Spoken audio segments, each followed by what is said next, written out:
Bonjour, bienvenue au cours A2, leçon 31.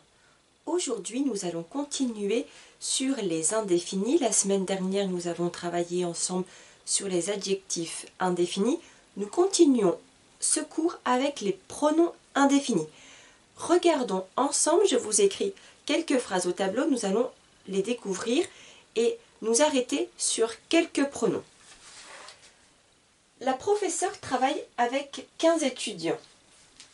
Dans le groupe, il y a plusieurs Afghans. Certains parlent dari et d'autres pachto. Tous ne sont pas allés à l'école, seulement quelques-uns. Chacun est motivé pour apprendre le français. Dans ces différentes phrases, il y a des choses importantes à savoir. De quoi parle ce texte ? Ici, il est question de parler des étudiants, de leur nationalité et également de leur capacité, leurs compétences et de leur parcours. Regardons ensemble. Dans le groupe, il y a plusieurs Afghans. La semaine dernière, nous avons vu déjà l'adjectif indéfini plusieurs. Pourquoi je peux dire que c'est un adjectif indéfini? Parce qu'après, il est suivi d'un nom. Ici, Afghan reprend des étudiants de nationalité afghane. Plusieurs Afghans. Donc ici, nous avons adjectif, je rappelle, adjectif, voilà, je ferme ma parenthèse. Adjectif indéfini. Maintenant, je vais reprendre cette notion d'Afghan, de personnes de nationalité afghane, et je continue ma phrase. Regardez bien. Certains parlent dari et d'autres pachtou. Qui sont certains? Je vais écrire juste la semaine dernière, vous vous souvenez, on avait dit par exemple certains étudiants. Ici je pourrais dire certains Afghans, mais comme je sais déjà que nous sommes en train de parler d'étudiants afghans, je ne vais pas le répéter. Comme je ne le répète pas, je vais remplacer et seulement utiliser certains pronoms indéfinis. Certains parlent dari et d'autres, et là encore une fois, d'autres pachtou. Je pourrais dire certains Afghans parlent dari et d'autres Afghans parlent pachtou. Mais en français, j'évite les répétitions et j'utilise toujours des pronoms pour remplacer. Donc là, j'utilise encore une fois autre à la place de autre afghan, autre étudiant, juste le pronom indéfini autre. Je continue. Tous ne sont pas allés à l'école. Tous remplacent mes étudiants afghans ou juste mes 15 étudiants. En tout cas, ici, toutes les personnes, pas plusieurs, mais toutes les personnes. Tous ne sont pas allés à l'école, seulement quelques-uns. Je peux remplacer, je pourrais dire seulement quelques étudiants. Si je dis seulement quelques étudiants, là j'ai bien mon adjectif indéfini quelques et le nom commun étudiant. Je remplace ces deux termes, ces deux mots par quelques-uns. Je peux remplacer ici tous les étudiants ne sont pas allés à l'école, tous les Afghans ne sont pas allés à l'école. J'ai remplacé tous les Afghans ou tous les étudiants par tous. Et quand je l'utilise comme pronom indéfini, j'entends le S, tous. Ma dernière phrase, chacun est motivé pour apprendre le français. Chacun, chacun remplace plutôt chaque étudiant.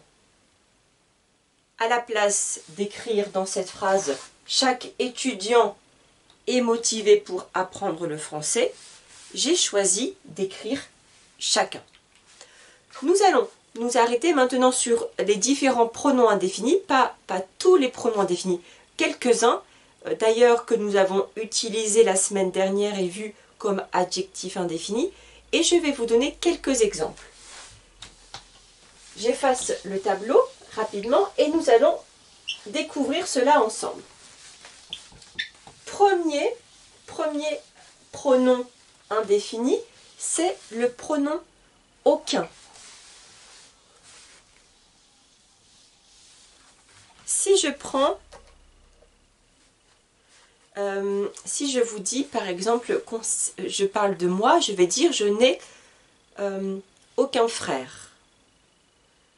Aucun frère, là, signifie rien du tout, zéro. Donc là, on a bien l'adjectif indéfini aucun. Par contre, si je dis je n'en ai aucun, là, il n'y a rien après aucun. Je dis qu'elle, tu as des frères, je n'en ai aucun. Ce qui signifie rien, nul, zéro, je n'ai pas de frère. Et j'ai remplacé je n'ai aucun frère par je n'en ai aucun. Je vous donne un autre exemple, donc je vais ici écrire aucun ou aucune, hein, parce que nous pouvons utiliser les deux. Vous vous souvenez, petit rappel de la semaine dernière, sur aucun, aucune, ce qui signifie quantité nulle. Rien du tout. Donc, je note quand même, petit rappel, quantité nulle égale 0. Pour que vous n'oubliez pas, je vous ai choisi ici deux phrases. Parmi mes étudiants, aucun n'a d'enfant. Parmi mes étudiants, donc parmi ça veut dire à l'intérieur de mes étudiants, dans le groupe des étudiants, parmi mes étudiants, aucun n'a d'enfant. Donc aucun enfant, pas un seul enfant. Un autre exemple, il cherche un cours de français. Il cherche un cours de français. Aucun n'est disponible.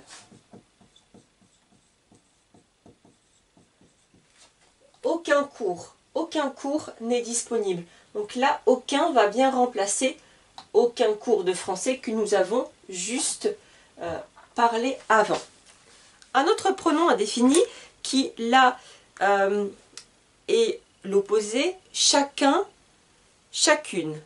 Je vous écris en bleu ici, chacun,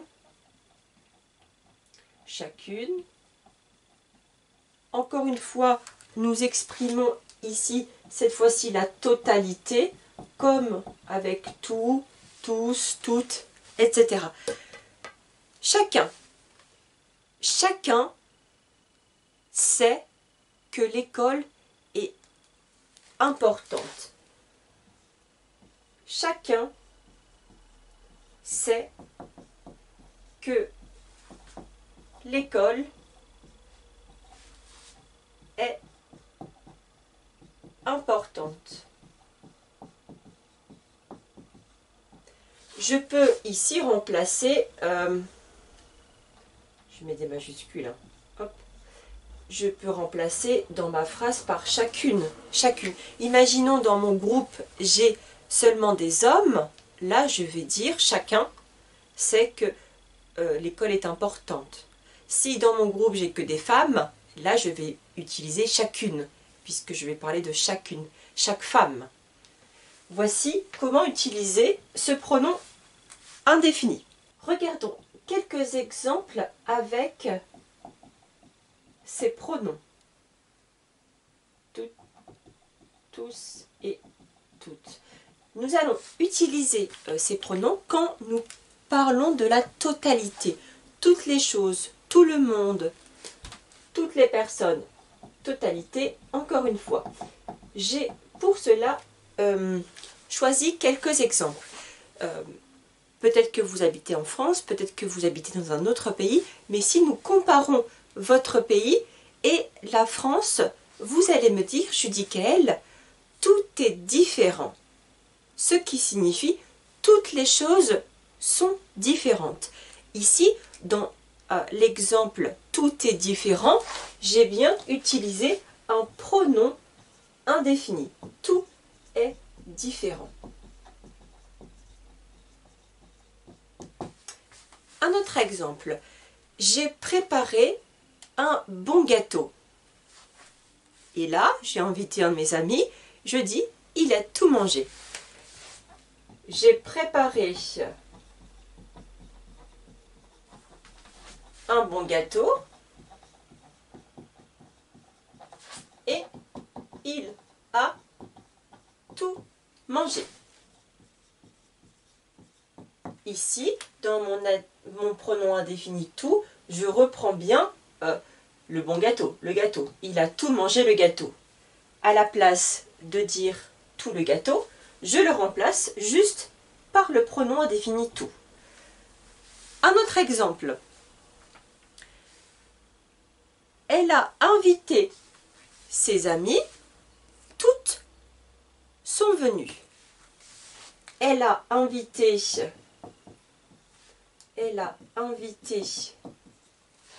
ses amis. Donc ici, amis des filles, hein. Toutes sont venues. Toutes ici signifie toutes les amies. Comme je sais que je suis en train de parler des amis, je n'ai pas besoin de le répéter, alors j'utilise le pronom. Dernier exemple avec tout. Mes amis sont venus chez moi. Tous ont passé un très bon moment. Mes amis. Mes amis sont ici masculin pluriel. Mes amis sont venus chez moi.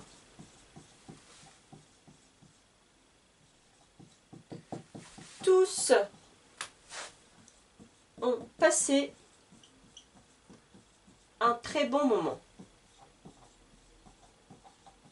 Donc ça signifie qu'ils étaient contents quand même. Tous se remplacent tous les amis. Je continue avec un autre exemple de pronom qui est quelques-uns, quelques-unes. Je vous écris ici quelques-uns, quelques-unes. Quelques-uns, quelques-unes va remplacer une quantité non précise. Ça veut dire je ne sais pas combien. Quantité non précise. Je ne sais pas le nombre exact. Quantité non précise. L'exemple que j'ai choisi, j'ai envoyé un message à mes copines. Quelques-unes n'ont pas répondu. J'ai envoyé un message à mes copines. Quelques-unes n'ont pas répondu. Quelques-unes n'ont pas répondu. Ici, quelques-unes remplacent quelques copines. Si je change, j'ai envoyé un message à mes copains, je vais ici écrire quelques-uns n'ont pas répondu. Ça veut dire j'ai eu des réponses, mais pas tout le monde encore. Autre exemple, j'efface le tableau, je continue. Je vous écris cela. Plusieurs, c'est comme avec quelques-uns et quelques-unes, c'est-à-dire que c'est une quantité non précise. Je ne sais pas combien. Quantité non précise.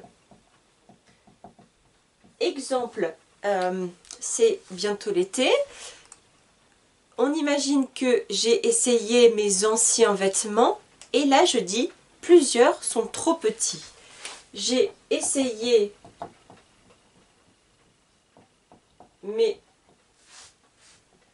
anciens vêtements. Plusieurs sont trop petits. Plusieurs remplacent plusieurs vêtements. Je continue avec certains et certaines. Certains, certaines, c'est pareil. On est toujours sur la quantité non précise. Alors je ne vais pas réécrire, je vais vous faire comme ça signifie égal. Pour certains, le français est une langue difficile. Je vous écris cet exemple pour certains, donc pour certains, pour des personnes, pour des gens, pour certaines personnes, pour certains, le français est une langue difficile.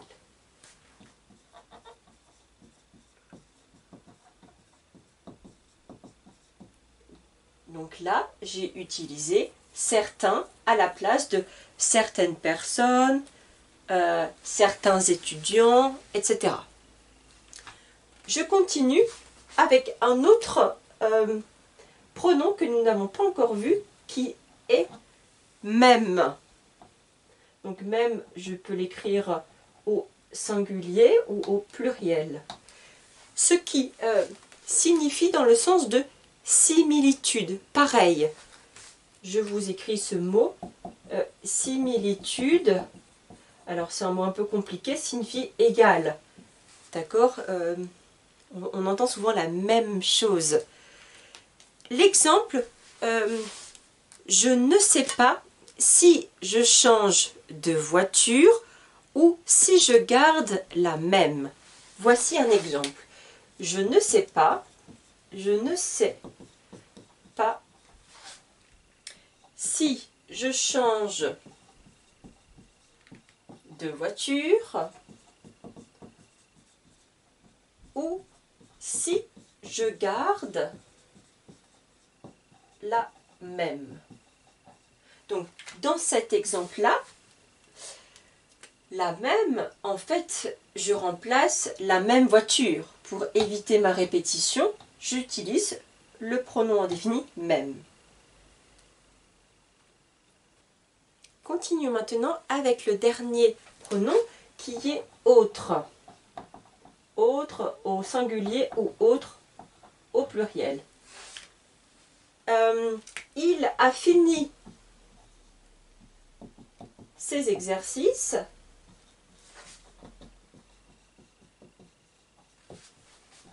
Il doit en faire des autres. Ici, des autres exercices. Si je pourrais aussi rajouter, le changer par il doit en faire un autre. Si dans cet exemple, la personne va seulement continuer à faire seulement un exercice. Là, j'utiliserai un autre qui est le pronom indéfini autre, soit au singulier ou au pluriel. J'espère que je vous ai aidé à mieux comprendre le français et à mieux l'utiliser également. Je vous remercie d'avoir regardé ce cours. Je vous dis à la semaine prochaine. Si vous avez aimé, vous pouvez mettre un like et partager la vidéo. Au plaisir de travailler avec vous. Au revoir.